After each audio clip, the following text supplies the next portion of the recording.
Hi, this is Sue from the Mountain Canary Company. We're going to talk about taking care of your animal when they get hurt in the backcountry or at home. Go ahead, Ed. Hi folks, everything I tell you during this little session here is just how Sue and I would take care of this. We're not telling you how to do it, we're telling you how we do it, to give you some ideas so that you can help you to formulate a plan for yourself. Your best plans will be formulated after you deal with a vet, if the injuries are serious enough. We've had all kinds of injuries. You know, we used to keep roughly 8 animals here. And so and packing with 8 animals, you know, things go south occasionally. They get hurt. If you figure, you know, think of it like if you had 8 kids out there, you'd probably have more injuries than those mules. We've had cuts, we've had abrasions, which is like a rope burns. We've had we've had 2 saddle sores.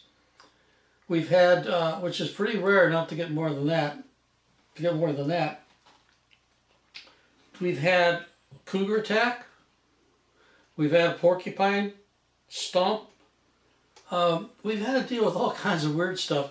And one of the things, so we've had scratches, which is a bacterial infection on the foot.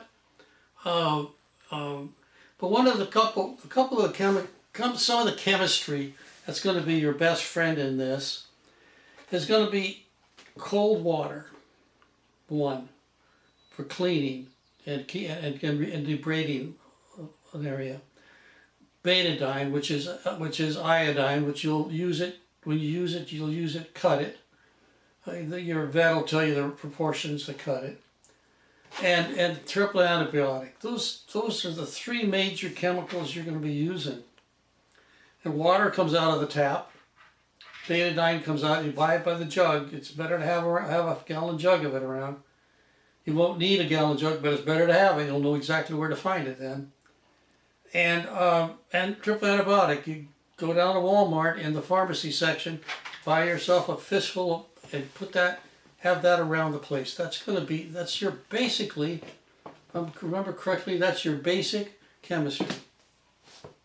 For example, when you get a rope burn or an injury, or any injury below, let's say the shoulder down into the knee area, below it, that area doesn't like to heal well. It's got terrible circulation, and if you ever cut it and it's bleeding like crazy, you think, how am I going to have good circulation? But it doesn't. And it doesn't have good circulation, so it doesn't like to heal well. And what happens is, a lot of times an injury in there, which was common for a rope burn, or common for a cut in rocks and so forth, you end up starting to develop proud flesh. You know? Well, what's proud flesh? Well, proud flesh is probably easier defined as if you had a burn. I look at any of those injuries in that area as if it was a burn. In a serious burn, what they do is they go in and because it scars so badly, that scar tries to cap everything out, keep everything below it. And in theory, the body thinks it's going to be healing itself. It's not. It's stopping the healing. So in a burn, they will go in and debride and actually take that stuff off, and as a healing process. So that's how you got to have to look at a rope burn or a lower leg injury. So how I've done it in the past is a garden hose. Just grab your garden hose, and twice a day I'd drag them over there and hose that sucker for quite a while, and then once I washed I'm gonna peel the scab off, wash it off, let the water slowly take it off. There's no trauma to it, and that cold water is cooling and relaxing to them. I've seen Monty stand there damn near go to sleep, and then I go in and wash it off good with a mixture of betadine and water. Once I dab that off good, there's all dried off. Then I go and get a tube of triple antibiotic from Walmart, squeeze it on and work it in there and leave it be. The next round, in the morning or the night, gets the same thing. Go over and over and over and over again. And you'll find, gosh, that heals fast. I've had I've had some rope burns. Rope burns, if you look at your animal's legs, down around the pasterns, and you'll find a scar, and it's grainy. It's almost like gravelly. Well, that's a rope burn. Well, that's prod flesh that's dried. It's never healed. You're not going to get rid of it anymore. I don't want that on my animal. I don't want this wound ready to open up again. So one of the other things we got once was we had a little bout of scratches. Scratches is a bacterial infection around. Normally, it's on above the foot, around the pastern, around the cornet band area, and what it comes from is it gets wet, it doesn't dry out, and that bacteria gets in there. Well, we moved on the place years and years ago now, and didn't have a barn, so I put up a temporary tarp structure, brought a bunch of hog fuel, which is bark, in, and put it in. Well, boy, what a dumb move that was. Everybody around here used hog fuel. Well, don't listen to everybody where you live and think. So what happened is 2 of the mules got scratches. Monty and Kitty, they were inflamed. Their lower leg was inflamed. So I went down, rented a couple. I found 2 stalls. I rented them, threw them in 2 separate stalls, threw them in, and I'd go twice a day, clean the stall, because I wanted it as clean as it could be because of this, because these are basically open sores. So I'd clean, and then I'd take them out, let them run around in a round pen there while I cleaned it up, tie them up. I'd take them and scrub that down with cold water, betadine, and triple antibiotic. And after a month, everybody knew they had it. Everything was pink and clean and gone, but I continued it for another month. But so that's pretty much a common way to address a wound, is to get the scab off of it, but not pull it off. But there's a cold water bath, washes that off, gets rid of the scab. You don't have to get your fingers in it. You don't start pulling it off. It's gentle. You're not adding more insult to injury on the wound, and it's slowly, because it's like I said, a burn. A burn, they go in and what happens is they debride the scar. They debride the proud flesh. The proud flesh grows on top of a wound, and what's happening is it's sealing it, but it's not allowing it to heal from the bottom up. So when you go in there and remove that scar on the leg, or the scab on the leg, that allows the wound to heal from the inside out, which will really give you a lot less problem. And that's pretty much what we address a lot of things that we've had injuries with. That's, if you've kind of follow that regimen, 1, 2, 3, water, betadine, and triple antibiotic, you can heal up most of your injuries. Most of your injuries that aren't so serious that are requiring stitches, requiring closures. Well, poor little Maudie, she got into everything.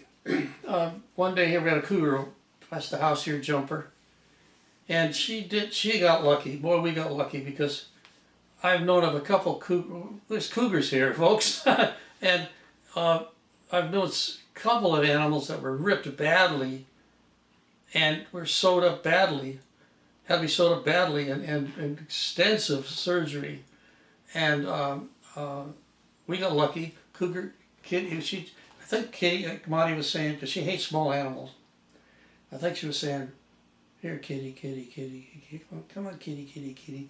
I think she was setting her up because you could see where the cougar leaped at her, and you could see where the cat was in midair, where it started to set down its claws, made some slices, some small scratches, basically, compared to what they could be. And then you could see on her legs where that cat was scrambling and leaving. So it wasn't leaving by walking. That cat was, I think that cat learned how to fly. Anyway, then another time she got into a porcupine. Well, now it was a nice sunny day, summer day. Soon I thought we'd just throw the saddles on the girls and go take a stretch their legs a bit. And so I just had brought Maudie in. I brushed her off, and I was all set to start saddling her. And Sue said, and I hadn't checked her feet yet. And Sue said, "Did you see her foot? What's that?" I went down and looked. Oh, crying out loud! Her right front foot was full of porcupine quills. What? Some of them were driven clean through the hoof wall into the foot. Oh well, I took care of that going for a ride that afternoon. So I called the vet for. Got the vet out, and she actually put a local in and pulled those, because I went and got pliers. I'm all set to pull them out. And I took a look at that and went, "Hey Ed, this is a little past your pay grade." I'm going to get in trouble here, especially if I leave part of a quill in. So she, in fact, a couple of those quills, she had to actually go in and physically cut them out. And she'd given Maudie a local, and Maudie just stood there holding her foot up for her, going, "Okay, let's get this crap over with." She never limped. The damn mules are so stoic. She never limped, never did anything. She just went, "Okay, well, let's get it done with." And sometimes, saddle sores are something most people don't want to talk about. They don't want to ever say, "I've had a saddle sore." They don't want to ever say, "I've got a puff on an animal." They don't want to say, "Oh, I've had a gall. My animal's being galled," where the girth goes in the front. Well, if you traveled as much as we have, and in the conditions we have, where you just can't turn around and go back to the trailer, you can have these things happen. I had 2 animals get saddle sore. I figured out what the problem was. I corrected the problem, but then I had to heal the sores. And what a saddle sore a lot of times is a blister. These two different animals, same type of saddle, got a blister, and it was from heat, pressure, and it was nothing I could have solved beforehand. I solved it as soon as I found out about it, but so I'm not making any more excuses. It happened. So, but again, what I did is I took this. I did the old, that's up in their back. I did the old cold water, betadine, and antibiotic, and it was gone in no time because there was lots of circulation there. The body wanted to heal there. They lost. I think they lost a trip or 2. I think they lost 1 trip because it healed that fast, and that really worked good. I'm going to tell you now, there are things that will happen that you won't recover from. You have to be prepared for that. I mean, we're taking our animals and putting them in realistically environments that they can be harmed. I had the gelding Haflinger horse since he was a baby, and he was 16 at the time, wasn't he? And his name was Moby, and he was. And these guys are all different, and Moby was really different. Moby had his own ways, but I was definitely Moby's security blanket, and he was just horrible on the mules. He was just horrible. He was a pushy sucker, nasty to the mules. So I would take him when I packed with him, and I did pack with him a lot. I mean, Moby went with me a lot, and I just knew who I was playing with, who I was dealing with. So I would take Moby instead of tying him on a high line with the mules at night, which he'd pester them all night long, push them around, and they would get rest. And he didn't either at that point because he's so busy pushing the girls around. I would take him and put another high line up and put Moby on another high line. Well, ended up getting another little halflinger, a mare, Rosie, and boy, he didn't push her around. Rosie came in and immediately told him where it was, and that was all there was to it. So I'd go tie them off on another high line, and I'd leave, put the mules. Everybody got rest. So one night up on 9th Street on staircase, on North Fork of the Skokomish River, had gone in, made a delivery up over the divide, was back down at camp.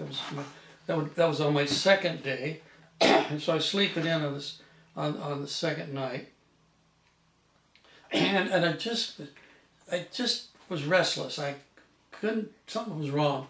I was heard a fracas going on. I sat up in my bedroll and I took a look at the flashlight, and all I could see over there was 4 shiny shoes. Well, that ain't good. So I jumped up and ran over there, and Moby had gotten. Moby'd get a chain. I'd take a chain. Moby and Gus got chains, because if you let them, and I'd hook them up so it really didn't make any difference to the conditions there. But they would suck on those chains all night. Instead of chewing on a lead rope, come back in the morning, here's a soggy mess of all twisted up rope, which you can't hardly do anything with. I'd have a nice soggy, sloppy chain I could throw into the box. But Moby had gone up there and got carried away and got that whole wad wrapped around him, and dropped himself. And there he was, laying on the gosh darn ground, his tongue out, his eyes rolled back in his head, and that was a posture. When he got in trouble, if he fell down, that's his posture. And I've been there before with him, and so all I had to do was just clip him off. I clipped him off, got the chain. He wasn't choked even. He just had thrown himself. And I got everything cleared up, and I looked at him and said, "Moby, get up, you daisy." Oh, you're here. He popped up. Well, I thought we got out. So I looked him over. Couldn't find any injuries. The next morning, I went and looked him over again, and Karen Johnson was with me. She was working with me, and she wrote him out. And he showed no lameness. He showed no gosh darn. He gave you no indicator anything was wrong. Well, that was the last trip of the season, so that had been September. So Sue watches them their weight very carefully, but she doesn't start really worrying about it till about November, December. Then she'll get in there and start doing fat checks. Well, she came in the house in tears. Well, what's wrong? She says, "Moby is skin and bones." What? Those halflingers grow a coat. It's just this thick coat you can't see. And so the only way she could tell was she started feeling him. And so I rushed out there and I took a look, and now this is past Ed's doctrine. So I picked up the phone and I got a vet out there right there. And vet came out, couldn't find anything wrong. So I've been feeding him plenty of food. So I increased his rations on alfalfa pellets and beet pulp. Just increased it. I went out there made an appointment the next morning to haul him over to Olympia to get an ultrasound.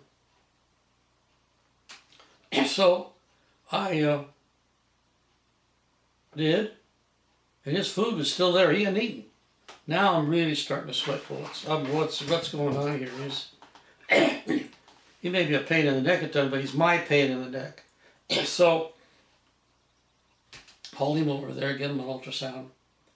And so we don't get the results back until that night. She calls me and said that I told her voice wasn't very nice. She called me up and said that Moby had, when he'd fallen, he'd ripped his tricep muscle. So he had to be in horrible pain. He wouldn't show it. He never got lame. He never limped. If he'd done anything, he'd given me any indicator, I'd have treated the whole world different in front of him. He had a whole different world. but he didn't. And he couldn't put his head down to eat. So that morning I bought a big old bunch of organic carrots with tops on, and I took them over there and gave him his last meal. We sent him to a warmer spot.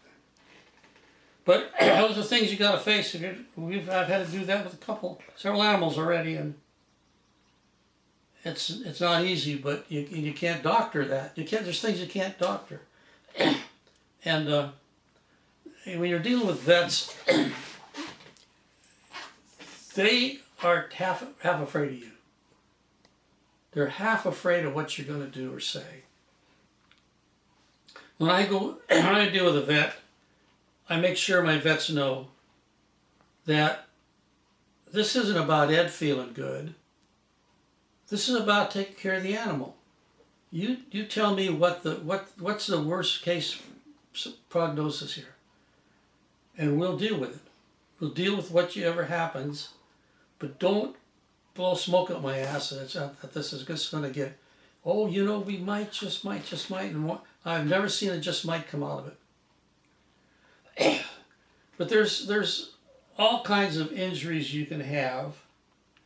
But I think the holy trinity of your cold water. Okay, folks. One major thing I want to talk to you about, then we're done with this for you. That is, learn to talk to your vet. I think veterinarians are afraid of you because they're coming out there. Everything is in a kind of a confusion, dark of the night type of thing, and they don't know what you're going to do or what you're going to say. And be prepared to listen to the vet. Be prepared to accept the fact that you may not be able to save your animal. Man up and face that. That's what your animals deserve that. It's not easy. Believe me, it's not easy. To make decisions sometimes are terrible. I've had to leave behind. We'll say I've had friends leave behind me dear animals that I never wanted to lose. But you have to do it. You have to man up and face it, because the vets may not say, well, you better put him down. They won't do that. You have to go into that with the idea that you may be forced to make that decision. They won't make it for you. So, good luck, folks. I hope I gave you some ideas to build on. And if you have any questions, you can get our phone number off the internet. You can call me. I'm willing to talk to you all. So, until next time, remember, ride as often as you can, but please ride as safely as you can. I want you all back here again. We'll see you, folks. Have a good one.